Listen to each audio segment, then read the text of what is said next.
All of us, we make mistakes. All of us. You're going to see that there are few mistakes. We are not superhumans. We have to know what's the tolerance of the mistake that we can make and try to avoid them.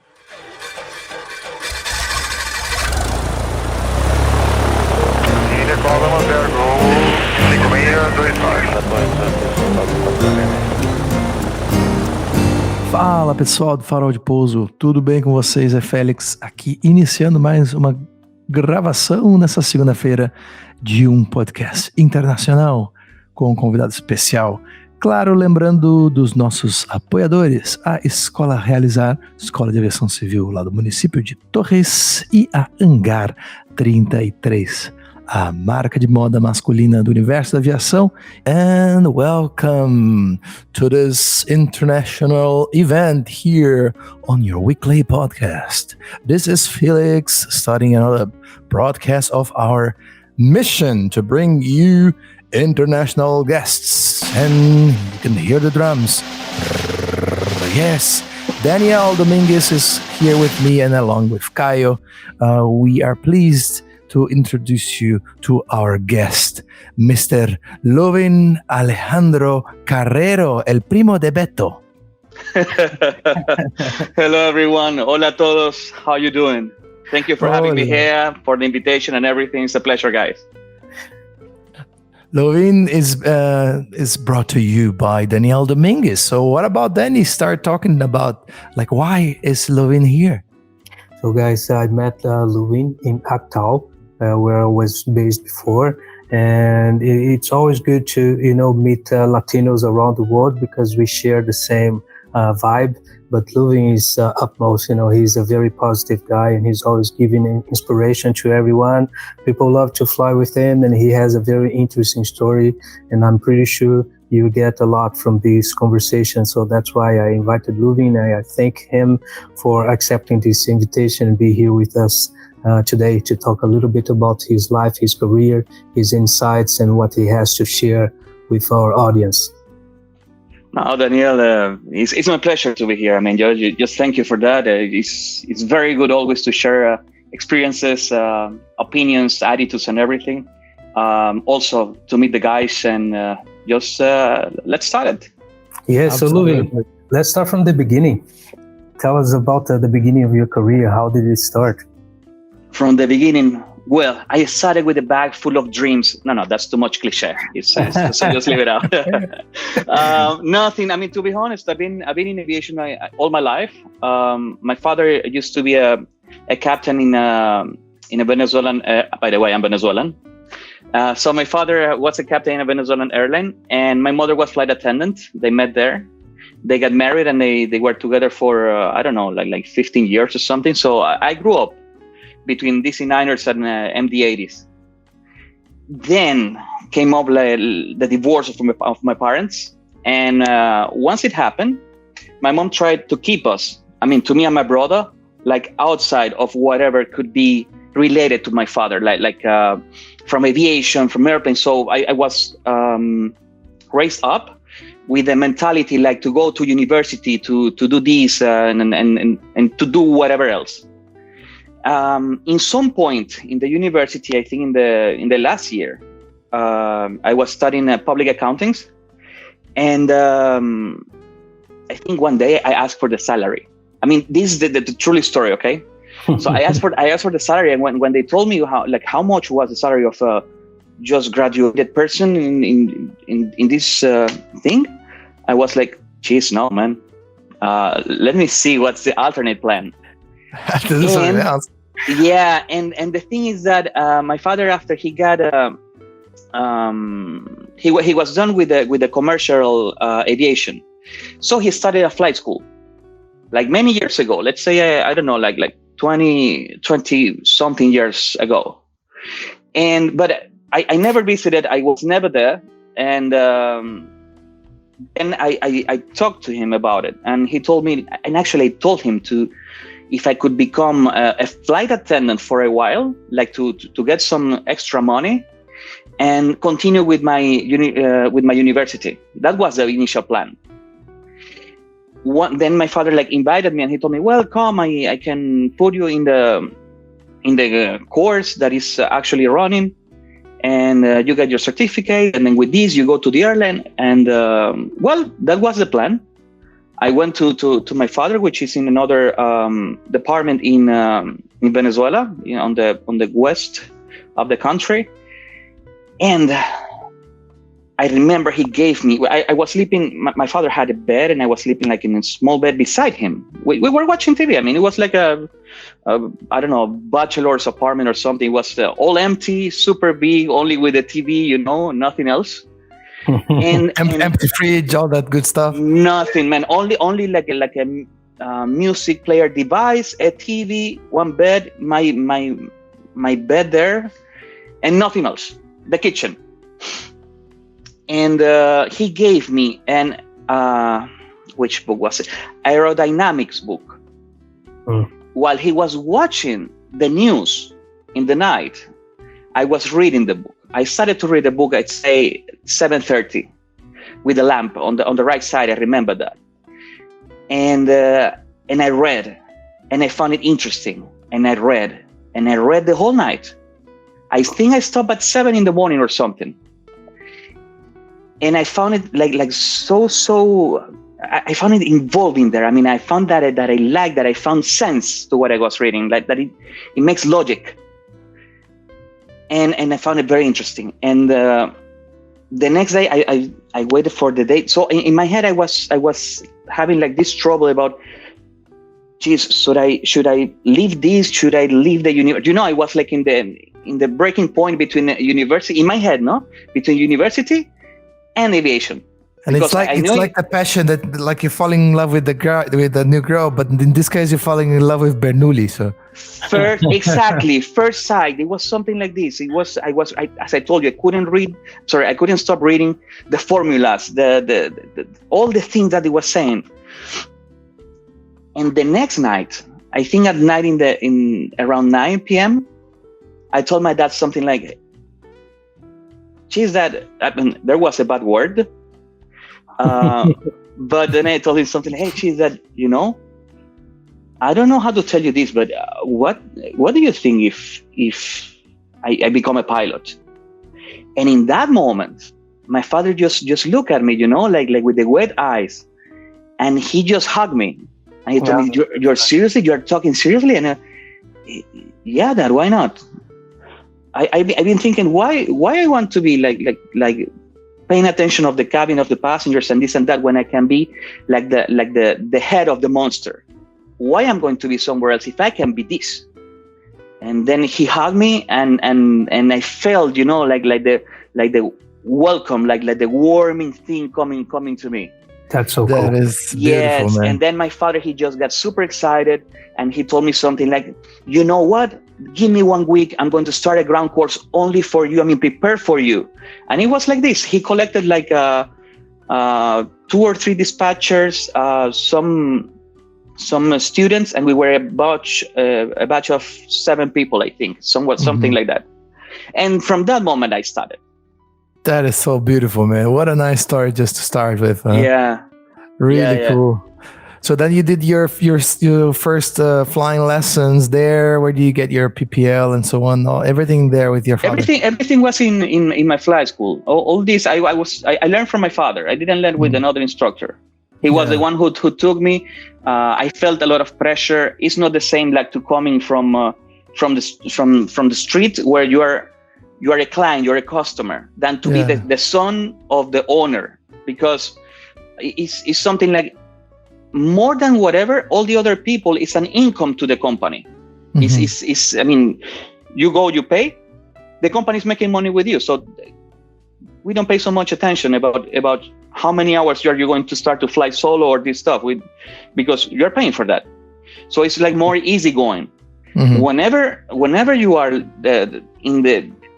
related to the administration or something that you have, let's say, discount, that you have this, that you have the pressure, like you have to do it good because you have to be the example. You have to do it good because as soon as you do it, it's like like a mental competition also. Because in the old days, I mean, I'm already part of the old days, but when in the old days of my father, people started to fly with 7-8 hours flying. After that, they throw with the solo. I don't know if you know it, but at least in my country, it was something like this.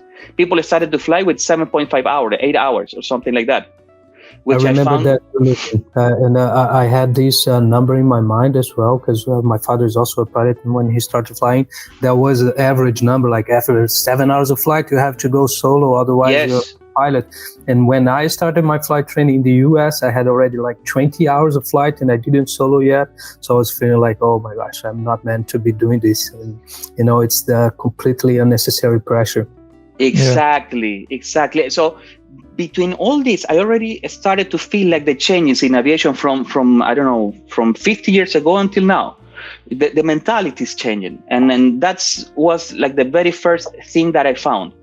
Like the pressure of the people, like, in the old days, you are like you want to be a good pilot, you have to fly in your hour number 2 or something like that. I'm a more macho man or something. I don't know.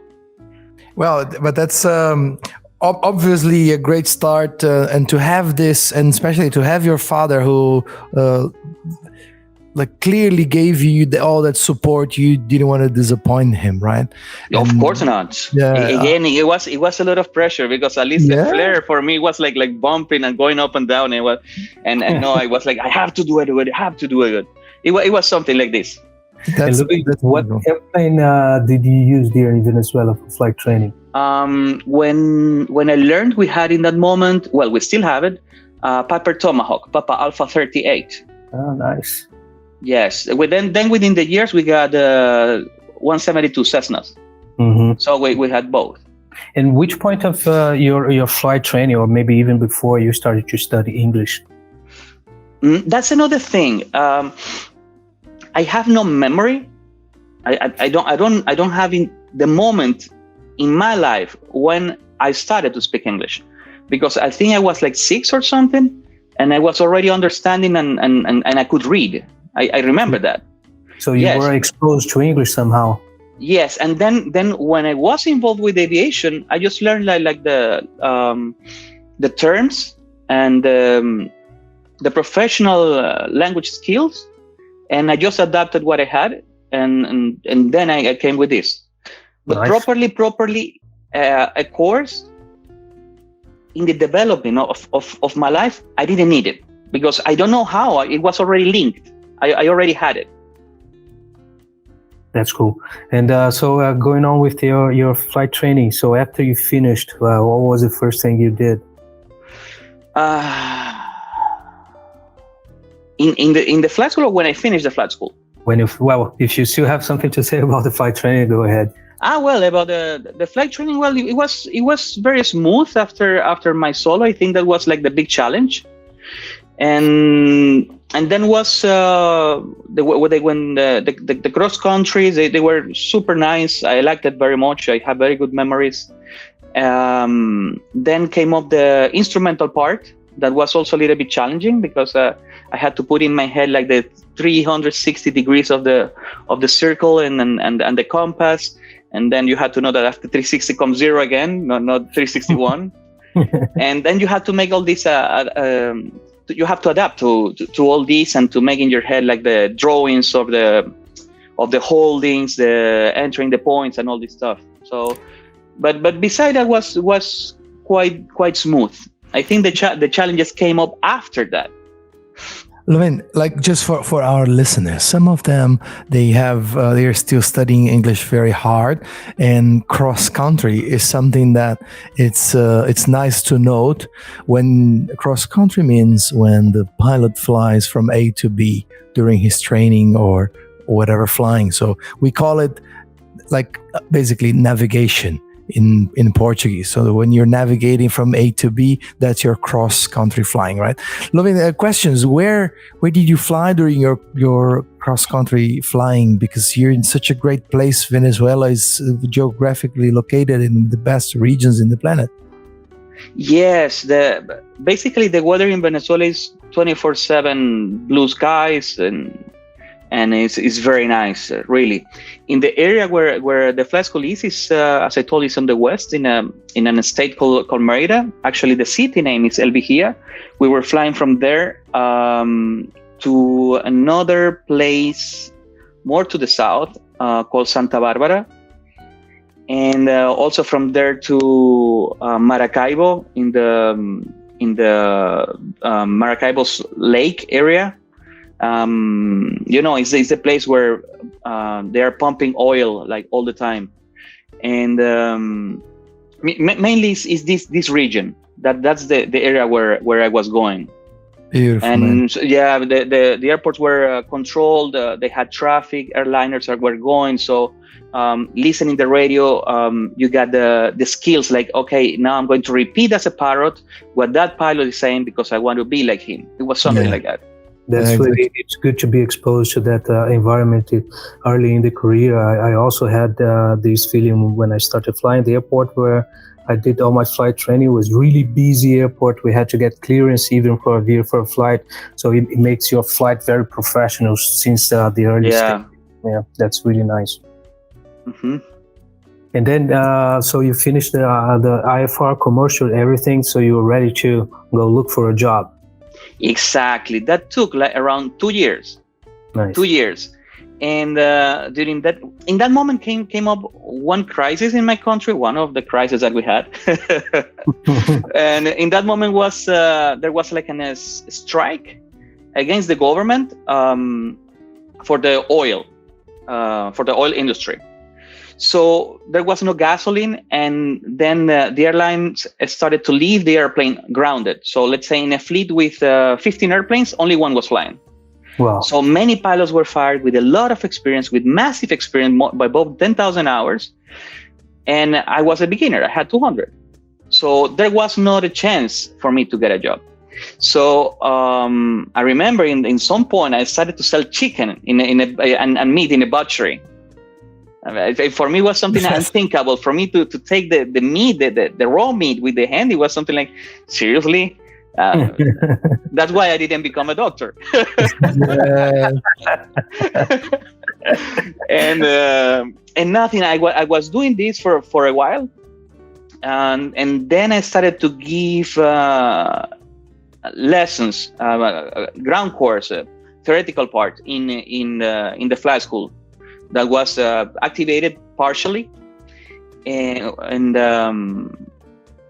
that was what I was doing during this time. Then one airline called me in my country on the east side, in the area of the Caribbean Sea, in Barcelona, Venezuela. That was the city, and started to do the ground course for Cessna Caravan. Charlie 208 Bravo. That was my very first airplane and airline. That in that moment we had in airlines. So there were an operation with 2 pilots. Yeah, the airplane is certified to be single pilot, but in airlines to have the certificate in 121 in part 121, which is regulations. Yeah. You need to have both pilots to transport passengers. Mm-hmm. And then go ahead. No, so nothing. I started there. I came up to leave. I had no money. I had no car. I had nothing. I think I had my flag bag and a backpack. I went like this, and I was living in a room that I rented for a granny. The woman was around above 75 years old. I remember, and it was okay. It was okay. I was going to the airport, provided by some friend or whoever was taking me to go, or by bus or whatever I could go. And the thrilling part of this part of my life is that I was living that moment with a rat. So I was sharing my room with a rat. Oh my God! Did you give him a name? No. But she wanted Mickey to kill Mouse. me. She wanted to kill me. And it was a she. I remember she was a she. It's like doing all these little noises and no little noises. No, the thing was like the size of the rabbit or something. And I remember once I came back from a party. So let's say at 3 a.m. or something, I opened the door of my bathroom, and there were these 2 big red eyes like looking at me with the face, I wanted to kill you. And then, geez, man, this shouldn't be there. So I closed the door again, And I just hear in the night, like boom against the door and boom. And I was, jeez, no, this is not happening. It was this is not happening. It was a baby capybara, maybe. I don't know, but in my head, it was, this is not happening. This is not happening. Everything is in your head. That's what happens when you have too many pisco sours or whatever you drink there in Venezuela. Yeah. Well, cool. So you started flying the Cessna Caravan, and yes. And I always will remember my first day. It was a training flight. I think it was Barcelona Margarita Island. It's a flight, 30-minute flight, if I remember well. And when I got seated in my right side, I felt the airplane like it was like a 747, because I saw like people, I was looking at them down. They were like lower than the place where I was. And it was like, wow. I remember that feeling. It was my very first emotional sensation about being an airliner. Nice. That's so cool. And how long did you fly this airplane? There I flew for 3 months. Then I had like 4 months off, and then I moved to Santa Barbara Airlines, flying again Cessna Caravan. So let's say between 10 months and a year, something like that. No, more than a year, because I did 1,048 hours in that airplane. So about a year. Yeah, so it's quite a good amount of hours. It was nice build up of your hours for the start already, yeah. Yeah, and I love that airplane. I like it a lot. It flies well. Very, very, very smooth, very easy. It's very good airplane for start up. Mm-hmm. And people say it flies like a 172 but bigger.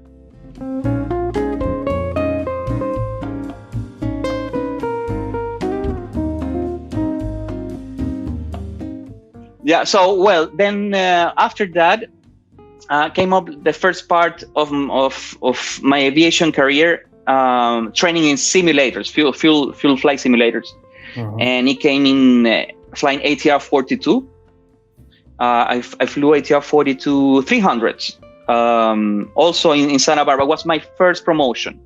I went from the right seat to the right seat in ATR, and then came up like already the proper airliner career. I started to feel what is it like to travel in with courtesy in other airlines, like how is traveling between time zones, having experiences with people with other nationalities. We traveled from Caracas. I remember we went to Madrid. After Madrid, we went to where was it? I think in France, Morlaix. That was the place where it was the ATR training center. And it was super cool. It was everything what I dreamed of when I just started. It was something like this. Geez, I was born for this, I like it. I'm doing the right thing, right? With the right people. Yeah. I already knew it, but in that moment, it already reinforced that idea. I said I didn't make a mistake. I'm in the place where I have to be. Yeah, it's very pleasant to feel that feeling when you have these moments of like, man, you're still slightly afraid of the path that you have ahead of you, but you have the feeling like that confirmation that you are on the right track. Yes, I think whenever you have whenever you have to choose something in your life, like you have to go here or there, and you choose and you take this way, in some point you are always thinking, it was okay or I had to do something different. Yeah. But no, in that moment I was already like, you know what? I don't care. I am deployed in the place where I want to be. This is the place. This is exactly what's happening with Caio right now. Look at his face. He's like, man, I have all these podcasts, but then I see Luvin and then it's like, I'm in the right spot. Caio is blushing and everything. I can see his cheeks here and they are red.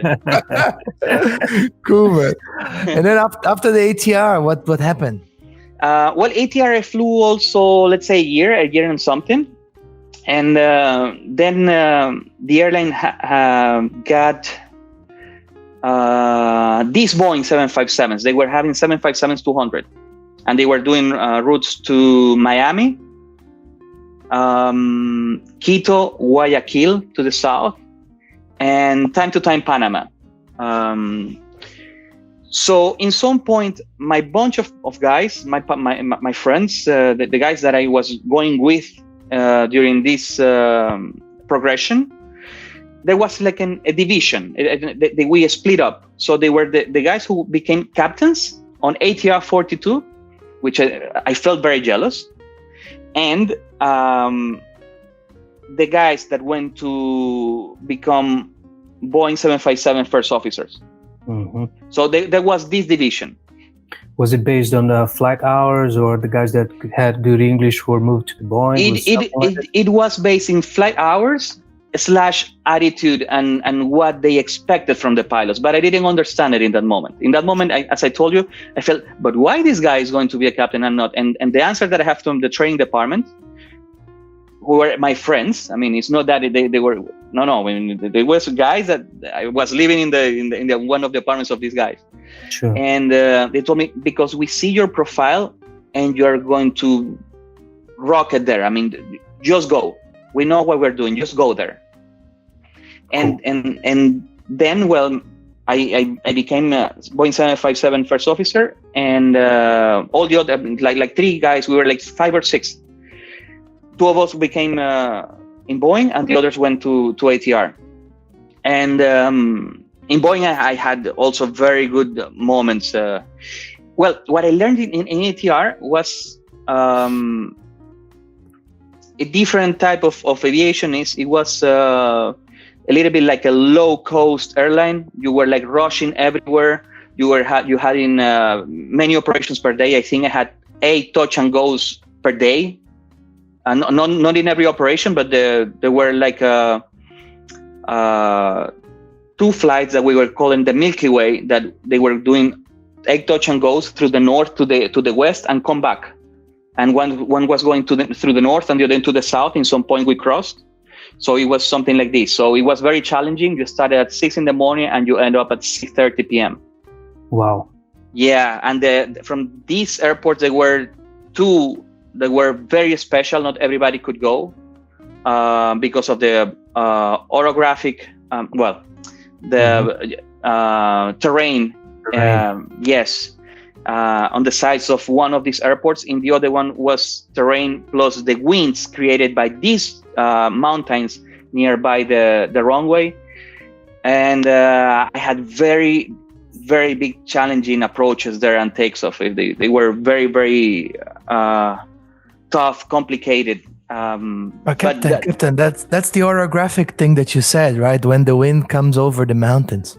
Yes, exactly. Depending of the season of the year, sometimes are worse than other moments. You experience wind shears that you have to know how to face it. You have to know like how to. But it comes. Then you do it like so often that the only bad part of all this is that it can come the complacency. Like, as you know that already right now I have the skills. I know how to react. I know how to. So in sometimes you are like, you can feel like I can do this, and sometimes you just cannot. Overconfidence is a threat. Yeah, it is actually. Okay, I don't know if I can talk about this, but I'm going to ask you because you know better. In my previous airline, they had an accident, and I think it was because of this. So I don't know if I can talk about it. If you do it technically, and it's okay. And if you're happy with that, just go ahead. Let's talk without names and nothing. Yes. But yes, I know one case. I was very close to this case that the pilot was an instructor and he had very good hand skills. He felt very confident in one of these very special and specific airports where the terrain was on the sides of the runway was about 15,000 feet. It was the highest area in my country with the highest terrain. And he departed without the IRS as a line. And so having this, not having this on your screen, you don't have visually, if you are in instrumental conditions, you don't have visually the location about wherever you are. So in some point they thought, because they were a crew, obviously, they were doing something good, that they were heading in the proper direction, but actually no, and they head up directly to the mountains, and they pass away. And it was because of complacency. It was because I felt so confident, I felt so sure, so secure that I will know everything what I'm doing, even in so basically it was a CFIT type of accident. Exactly. Because of lack of IRS alignment, like a inertial drift. Exactly. And as I told you, he felt very, very confident. He felt that he could do everything. Mm-hmm. And it was because of that. Yeah. Like we have monthly meetings here on the podcast where we discuss accidents, and it is important to discuss them so that we keep those very important. Things it is very important. in mind. And Danielle yesterday, or in this case a couple of days ago, he posted this sentence from a podcast that we did with Red Bull pilot Dario Costa, which says something about how you have to respect your fears, and more specifically, he mentioned something about the weather. But in this case, bringing to the broad view of how you should respect fear and respect standardization and respect the things that we have to do. It is really important to go back into those accidents and take away, those bullet points, and like keep them in your head so you don't go into the same mistakes. The smartest thing you can do in aviation is to learn from other people's mistake, so you don't make your own. So it's that's something I do since early days in aviation, is to read about accidents. So that's a good way to avoid them. Yeah, I really agree 100% with you. Unfortunately, to learn, the pain must come and must pass, and because of these incidents/accidents happen, we are a little bit more safe because we learn from that. Of course, that's how aviation progressed. Because as an industry, we don't let any accident go by unnoticed. We always learn lessons and we strive to make our environment safer every time. There is no pilot that I know of that doesn't feel that urge to understand what caused such an accident. Why did this pilot did that, or why did this airplane behave like that? So I think that's why aviation progressed so much. To compare aviation with other areas of human development, we can be very proud of what we have accomplished, and I think it's mostly because of this attitude that we have. Now, I'll have 2 points to add there, because I think one is we all do commit lots of mistakes. So like Daniel said, like we don't have time or like 7 lives like a cat to do all the mistakes, but we do mistakes all the time. However, when the flight goes well, there will be no official report on a flight that went well.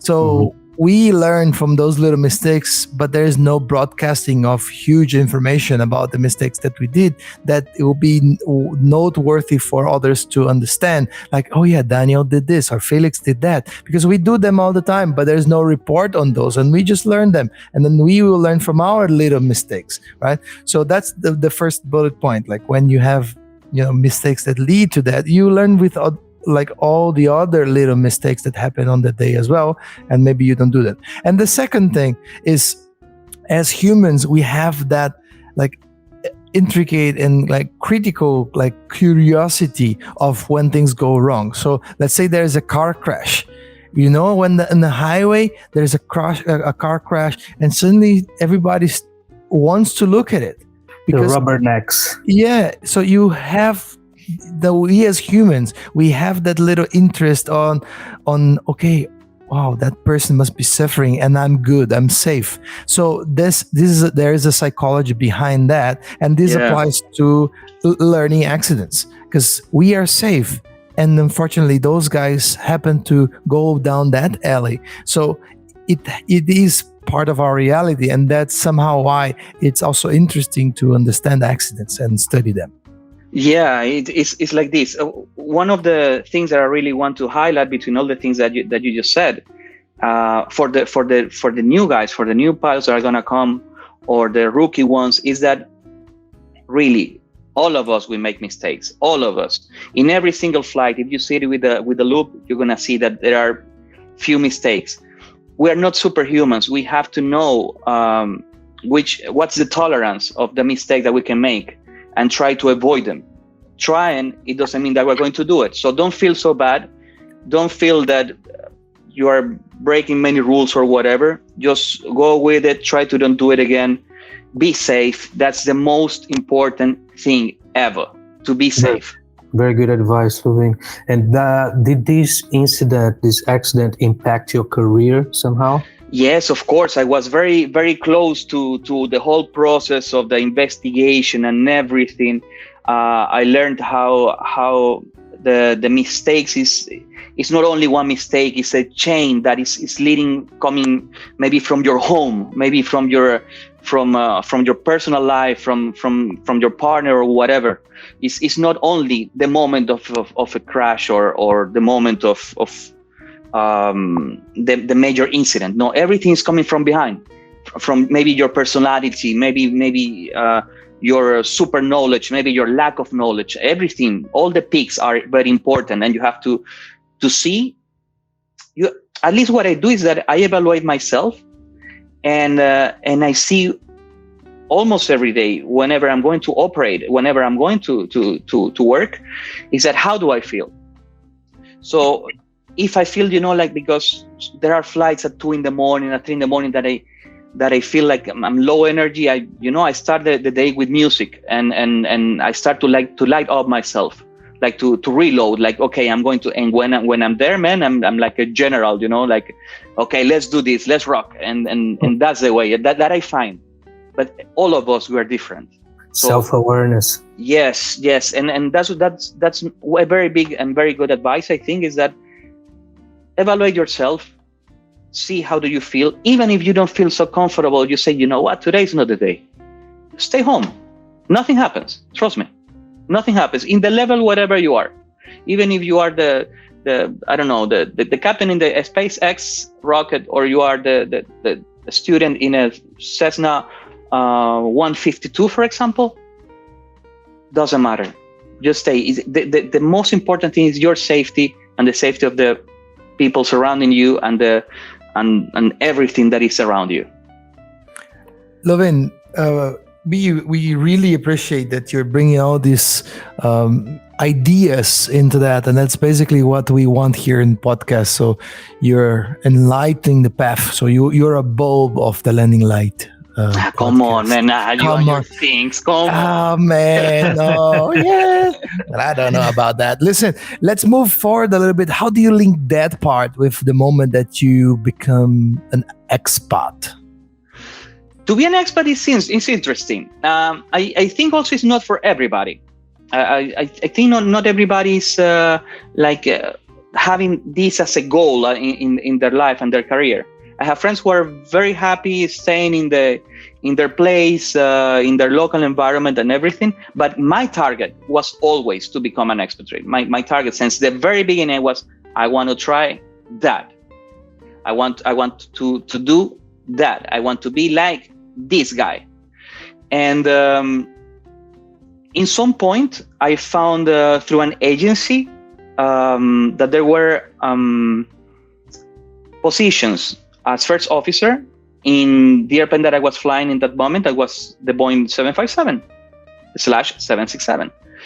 And I applied, and I remembered that the flight before my assessment that was in Amsterdam, I was having my dinner with my chief pilot in that moment, and I told him, hey, what do you think if I go, because I like to be fair. I don't like to do the things like undercover and nothing of that. If I'm going to do something, I tell you know what, I'm going to do it.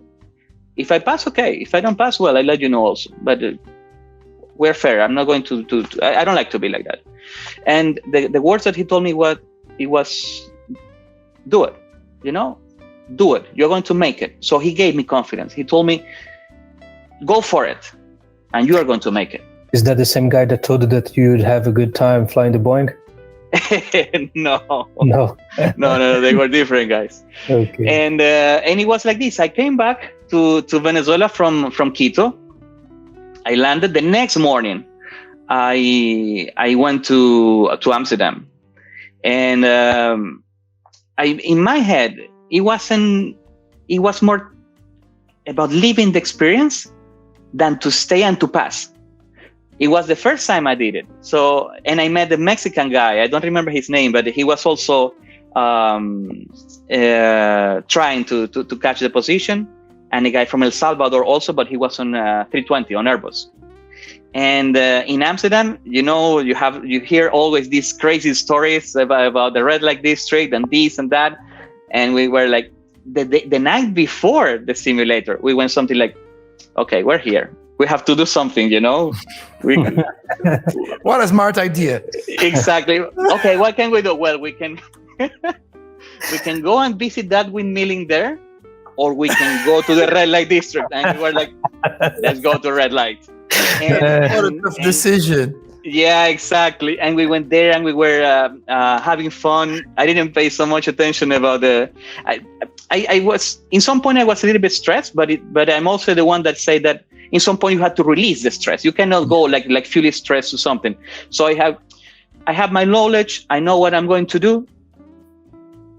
I have nothing else. I don't have anything else to see in the books. I'm done. Okay, so let's go. Let's relax and let's chill out. So we went out. We had some drinks. We went out like, I don't know, till late, and then the next morning we missed the time to go to the simulator, both of us, and it was no. We were 3 candidates. There was one English guy, I think, or one guy from Australia, or I don't know from where, and this Mexican, and that was me. And by good luck, they took the other guy to be the first. So we went like running, like, hey man, where are you? Oh, geez, we skipped the time, like in the movies. And then I dress up quickly. Okay, see you downstairs, like in 5 minutes. We took the taxi, super expensive taxi that we had no money already. And when we arrived, the other guy was in the sim. And then he came up, and then we came together to our session, and we passed. And we passed in that moment. It was very nice. I received the news like 2 weeks later by Skype. In that moment, this social media stuff, they were not so popular. They were not. They didn't progress in that moment yet. They had like the demo versions or something. So everything was by Skype or emails. And my ex-wife in that moment, she was pregnant. And I had the feeling that I passed. When I received the news, it was something like, "Whoa, we made it!" And then comes the moment that nobody tells you. That is the night before you go to your trip to start to be an expat. Mm-hmm. That for me was dramatic. Butterflies in the stomach. Butterflies. You feel like lost. You feel like you are leaving your life behind. Yeah. You are leaving your brother. My brother is younger than me. I was leaving my mother, my father, my wife behind. I was leaving everything, my apartment, the things that I created during my career in my country. Yes. So all this becomes one in that moment. Everything, the emotional shock is very big, at least for me. I don't know for everybody, but for me. And nothing. I remember that night I didn't sleep. I cried. I hugged my wife. I told my parents that I loved them like 100 times or something. And nothing. The next morning, everything was gone. And I was taking my airplane. And that was the new beginning. Everything starts up again. Yeah. I went in that moment to a society where is Daniel now, also in Kazakhstan. In that moment was very different compared with what it is now. That was already 14 years ago. Oh, wow. I came here 2008, and the people was not used to see expatriates. I remember when in one afternoon, I came, I think on summer, August 2008 or September. I don't remember exactly, but somewhere there. And I went out because I was hungry. I wanted to eat. So I left the hotel where I was staying. I was living in a hotel for 30 days, I remember. And I went out and the people didn't want to sell me anything because I was different. Really? Yes, they look at me and as I couldn't express nothing. In that moment I didn't speak Russian, so I tried to order whatever, and I just pointed, and they were like, "Niet, niet, niet, niet." No, but please, no, niet, niet, niet, niet, and they just almost kicked me out of the place. My God! Like they were scared. Yeah. What is this person doing here? This is exactly exotic guy doing here in my store. Exactly. Fuck, this guy dressed different. He looks different. His skin color is different. And it's nothing about racism, nothing of that. It was because they didn't get used to see different people. They were shocked. They didn't know what was going on, basically. Exactly. Yeah. Is Venezuela trying to invade Kazakhstan? What's going on? What's happening? And so how has it been? How was your career then? Like going to a different continent, flying to different places? Well, for me, it was a dream. I remember that my first international flight was to Thailand. And then this movie, what's the name? The Hangover movie. You remember, where the three guys in Vegas and stuff? And for me, that was the first thing came up to my head. Like, wow! I mean, this place, and again, the cultural shock is very big. I remember that I arrived with the crew in this hotel, and they came with the welcome drinks, and the Thai girl, she came like walking on her knees, that with the head down, with the tray, with the welcome drinks, and it was like, no, but please stand. And she, no, please. And I don't remember already the words, but she was offering. It was, for me, was wow, but I was never served like this. It's very different. But for them, it's something nice. It's something cultural. They are showing you their maximum respect, their maximum service, and I was like thrilled. Like, this isn't normal for me. It's not normal for me to see people on their knees, and it was. But then I learned that it was something from them to give you the welcome as a maximum guest. You feel slightly embarrassed, right? Because you don't. Slightly, man. I felt totally embarrassed. I was. Not to see totally. From there. Exactly. Yeah, you don't want to see the person crawling down on the knees, right? Doing exactly. That. Yeah. And Luvin, what about the cockpit environment? So you came from a very comfortable situation in Venezuela with your colleagues there, speaking the same language with the same cultural aspects and everything, and then you changed drastically to fly with the guys that flew in the Soviet Union. Exactly. Yes. How was that? That was something. Not as they are like in they were, let's say, medium age to old captains in that fleet, specifically in that moment. They were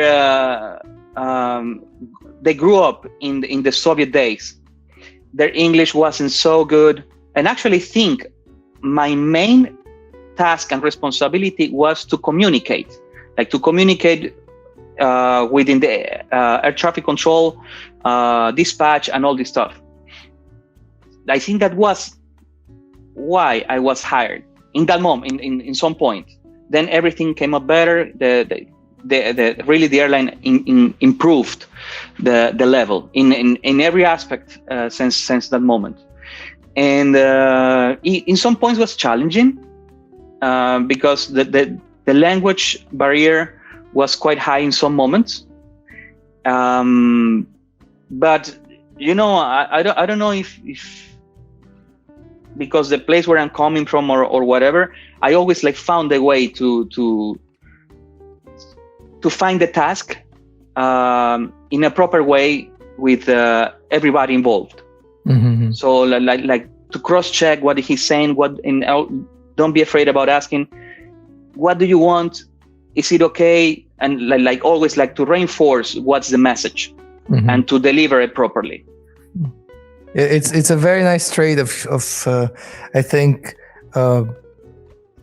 Latin American peoples in general, when we are forced or we have to deal with a situation when we have to show resilience to make things happen, I think we have this positive thing of we know how to adapt in ways that we create empathy towards persons on our surroundings to make this adaptive environment work really nice. Yeah. And it's part of the cultural analysis of our folks. And then in comparison to some other nationalities, maybe I don't know, people from the UK or from the Scandinavian countries, they are more strict because there will be rules set up, or maybe Germans, there will be rules set up for that, and they are very good with those compliances, complying with those strict rules and so on. So sometimes there will be a lack of resilience and adaptation on that. So it's very interesting to know that and how you could come with your cultural background and have positive sides and maybe struggle with some other sides as well. So. Yes, what I was trying to do, and actually I think is what I still try to do, is to create a good environment. If you create a good environment within the people you are with, people is more open to you, and they are not afraid about their own limitations if they have.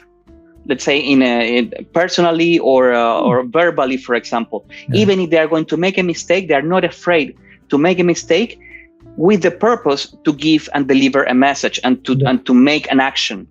And that's it. We all have our limitations. So of course, everybody. That's what I'm saying. You have the pros and cons. You have your positive sides and the negative sides. It comes with all of us. So maybe you're good in something and you not really good in the other thing, even inside the flight deck environment. And then when you have especially a captain that puts out this nice environment, it's better for to extract the best of the resources. Yes, I agree. And one of the things that also I improve, or that I feel that I improve in those days, that was already like the dinosaur age, it was the body language. The body language says many things. And you can see if somebody is retracted, personally, or if it's spontaneous or whatever, and you can use this as your resources for the developing of your operation. And I learned a lot from that. A walking CRM. And if CRM was a person, that would be you. You're just describing CRM. Yeah.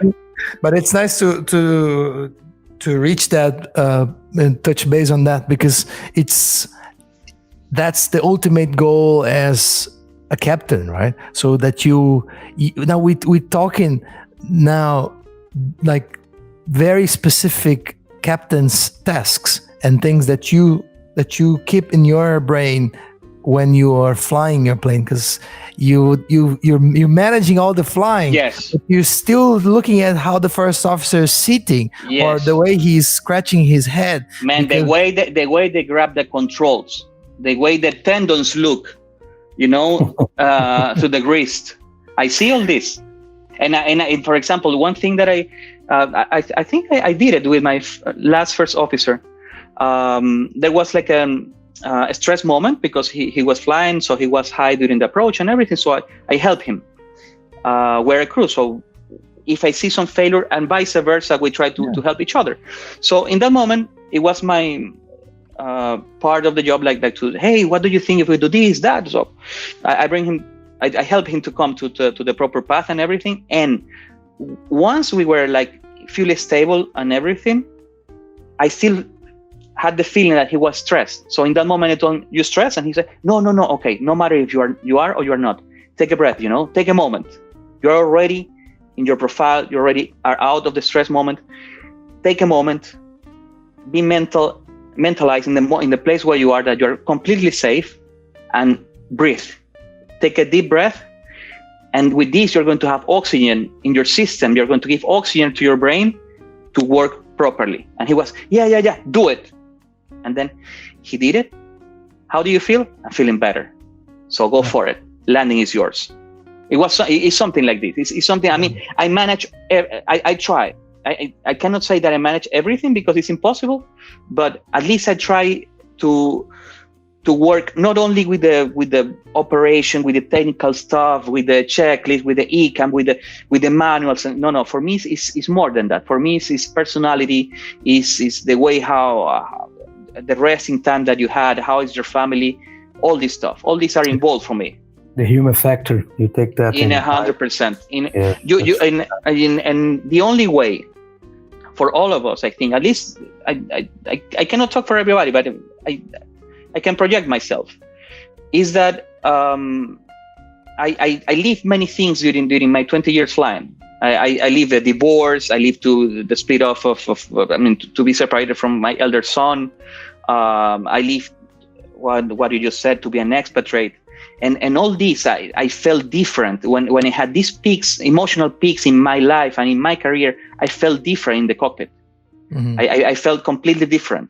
And having this experience, then I learned how to manage it. And then now I can help other people also to go through it. So whenever I see something's not, man, let's talk, I mean, it's like a psychological part also. And it's nice, man. You're just doing it right now when you're putting out all these stories, to the world, and more specifically to our Farol de Pouso community.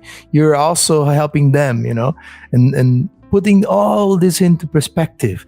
When you go back and think about the 360 degrees of your compass rose and all the technicalities of, doing the flare and landing the Cessna, and now, going to the broad, spectrum of becoming a captain and leaving moments of anxiety and despair and all this, and then putting that into the career. It adds up to a beautiful story. Yeah. I also think so. I really think there are many things, many factors that we, being so technical, being so professional, sometimes we miss. And are this aspect there is the point when you're having a tough approach and your hands are sweating. Yeah. I mean, and they're sweating and you are doing nothing. So in that moment, make them dry, pass them through your pants, and breathe, take a breath, and bring oxygen to your blood, to your system, to your brain, and you're going to do it good, Ben. You're going to, your performance is going to improve. Hey, Luvin, since we're talking about captainship, the thing that you went through to become a captain on a flag carrier airline, on a completely different culture, and on a big jet flying to many different destinations, I'm pretty sure that was a very a well-accomplished task that you had in your career. Can you talk a little bit about that? Oh, well, yes, it was tough.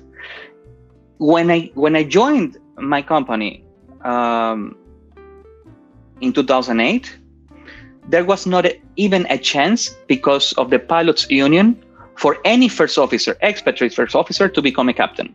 It was prohibited. And in my head, when I came, it was something like, I go there, I fly 3-4 years, I get retired from commercial airplanes, I come back to my country, I go become a flight instructor, simulator instructor, and I teach. I have nothing else to prove. But no, I still had something to prove. So let's say 3 years later, I think I was 31 years old. My chief pilot called me, which is actually our chief pilot, again. And he told me, hey, we are thinking about giving you a chance to see if you become a captain. And I was like, what? And that was like at 2 a.m. We were crossing in the office, and I was like, what are you saying? Yeah. But that, no, we're trying, because first we need the captains. We need them. And people is not coming because of the moment in aviation that there were many jobs in the market. And even with the newcomers, they still needed more. And they couldn't fill the positions that they had open with the local pilots. So they proved, the administration, the managing proved that they needed for the goodwill of the operation. And the pilots union, they had nothing else to do than to accept. And he told me this. And when we were saying goodbye, I didn't ask to where or to which fleet or to whatever. I just said yes. I said, yeah, but yes, something like this. Mm-hmm. And I told him, no, yeah, well, I can fly Embraer, whatever you want. And he, no, not Embraer. You're going to be if you pass, you're going to be a 767 captain. I was like, seriously? And I was, wow, I was already in a cloud, like floating in the air and everything. Nice. Yeah. And they had like their plan. Their plan was like to send 7 locals to assessment. They already knew. They had their own statistics. From these 7, 3 or 2 are going to fail. They are expecting this because not everybody passed. And we were 2 expatriates. From these 2 expatriates was 1 Italian, there was me. And I was the only one. So at the end we were 4, 3 locals and me. And I was the very first expatriate upgraded in Central Asia. Nice. Yes. So cool. Yeah. Exactly. It had a happy ending without the massage. Kokun Kab. Kapun Kab or whatever. Sawadee Kab, man. You're going there too much. Yeah? You're fluent in your Thai. Yeah. And the training was very good. I was stressed. I think the final line check was done in this airline has as a policy like all training, or in that moment, I don't know now, the full training and the full check ride is going to be given by expatriate pilots and third parties. It's not related to the company, whatever, from the training center. And I had the good luck that the final line check was given by a good friend of mine, and he was very tough, very, very tough. But at the end, he congratulated me and he told me that you're going to do it good. So that was what a moment. The end of everything. Yeah, it was very nice. It was very, very nice. And from that moment, I lived him that I wanted. I found that the major change, and I tell this to many of the guys that I fly with, is that the main change between being first officer and being a captain is flight hours and is mentality. Is nothing else, because actually many of my first officers, they fly better than me. Their knowledge is better than mine. But the thing is the mentality. Is what I'm telling you, like to be the manager of everything what's going on. It's like to see the big picture of everything. It's like to know what to do with your resources. That's the main point. And also that the rhythm of the cockpit is given by you. You are like the director of the orchestra. That's the difference. The mood is, at least I see that the mood that I bring to the cockpit is different than for sure what Daniel is doing, or for sure whatever, let's say whatever Gilberto is doing. So all of us, we're different, and we're bringing this type of mood, and depending on this, the operation is going to be the whole day or whatever the time that you're going to be there. And that's also very, very important. Great. Well, this I think it's a very, very good takeaway for all of us on this career, because in the end, we are willing to become captains, Yes. Like all our listeners right now, they are living through this moment when in the post-pandemic way, they are struggling to find jobs. However, we see lots of them. When me and Daniel started giving these English classes, some of them were flying the Air Club, and now they already flying turboprops and already in the second job flying jets, and eventually they want to start flying a Boeing or the Airbus or Embraer somewhere in the airlines back in Brazil, and then become a captain. And then if they're listening to you now, they will relate to that in their lives when it comes to that change of mentality. Yes, well, that's the idea, because these are the things that not everybody says. And I think it's a very good point of view to take something positive or whatever you can take. that everything is in your head. Everything is that's your computer CPU. It's like whatever is going to be set up is coming from there, and you can bring this and you can deliver it to everybody, even the ground staff, the passengers. You can feel it. You can give the vibe to the whole thing that is inside and outside the fuselage. So in your computer, you can see you have a nice graphic card because your life seems to be very colorful and your energy is coming with all the spectrum of colors as well. So we congratulate you. So on behalf of the whole staff of Farol de Pouso, we want to congratulate you for your upgrade and your amazing career so far. Thank you. Also, we are grateful to have for having you here with us today, and it's been a real pleasure, man, talking to you. And you know how time flies. We've just been talking for more than 1 hour. For how long we've been talking? More than 1 hour already, for sure. Like Caio should be. Man, you have me sweating, man. I mean, but it's a clear pass. All five, and very good situation awareness, very good controls of the aircraft. So it's a pass. Yeah, got it. That's very good. That's very good. I can put it in my license rating now. Exactly. Luvin, gracias, obrigado, rahmet, spasiba. You are a great guy. No, guys, thank you very much. Thank you very much. Now, everybody will understand why I said that people love to fly with you. Your vibe is so good, and it was really nice to hear you telling your story and sharing all your knowledge and your insights. Was really, really interesting. Thank you so much. No, guys, thank you. I mean, I really appreciate it. Caio, Felix, Daniel, thank you very much. To the people listening, thank you for taking your time to listen. These people here, they are also very nice. Actually, you don't see them, very good looking guys. You should go on and stalk their Instagram accounts and everything. Where are they? Yeah, right.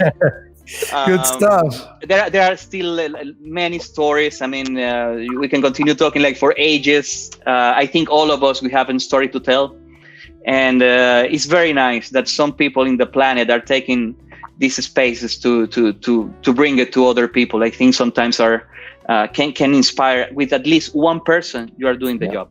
Exactly. We just had this experience with one of Caio's publications on our YouTube channel when he posted his first flight, and this girl came with a nice feedback, and that's why we're doing this. If we touch at least that person's heart with real things, that's the goal being achieved. Yes, right there. I also think that at least one person, if one person is there and you change whatever there, mission is accomplished. That's it. Yes. Very good. Thanks, Daniel. Thanks, Caio. And thanks, Luvin, for being part of our podcast. And of course, thanks to our partners back in Brazil, Aviation School, Realizar Aviation School in the city of Torres in the state of Rio Grande do Sul. And of course, Hangar 33, that a beautiful brand that helps us with our uniform, so we tend to be looking neat, at least from the uniform standpoint. And thanks for being part of our podcast, and thanks to you that you're still listening to us, and we see you next week. Bye-bye. Call them up there, go 5625.